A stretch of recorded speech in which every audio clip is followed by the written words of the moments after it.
I think people are still going to be able to get into properties for a decent amount down and bank financing after that.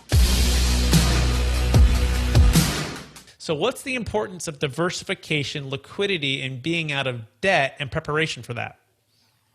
Well, in terms of diversification, in traveling with Robert and the advisors, there are some people that don't diversify. I mean, they know how to manage duplexes and fourplexes. They're good at it. They know all the brokers in the area that can get them those types of properties, and they don't diversify. So, some people just know what they can do well and stick with it. Other people, do like to diversify. I think that's fine. Robert Kiyosaki would now tell you got to diversify part of it into gold and silver. So that's a diversification strategy. In terms of liquidity, I think that the interest rates are going to stay way low, even though the prices come down. So I don't see the Fed raising interest rates. So I think people are still going to be able to get into properties for a decent amount down and bank financing after that. So I think liquidity is going to be, a good thing in the future.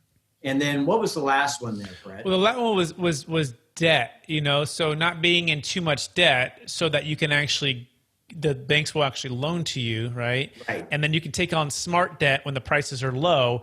And the idea is when the 1031, if you're identified within 45 days, typically you're selling high and buying a higher within 180, taking on more debt. And you're going, okay, well, I got a great price for it, but now I just overpaid. And that's the whole thing of timing and too much debt. So just connecting the dots with actually getting your powder dry, getting out of debt, being prepared to look really good on a balance sheet for a bank to lend to you. To me, that's really powerful given what can happen in the next 6, 12, 24 months.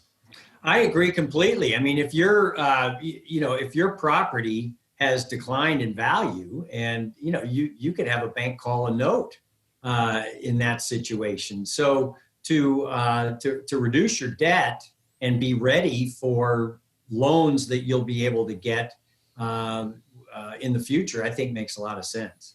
Yep. And for the listeners who are listening, Deferred Sales Trust, we can do all that. And also, by the way, you can sell real estate now, move it to the Deferred Sales Trust, and then you can invest in gold and silver as well, all tax deferred.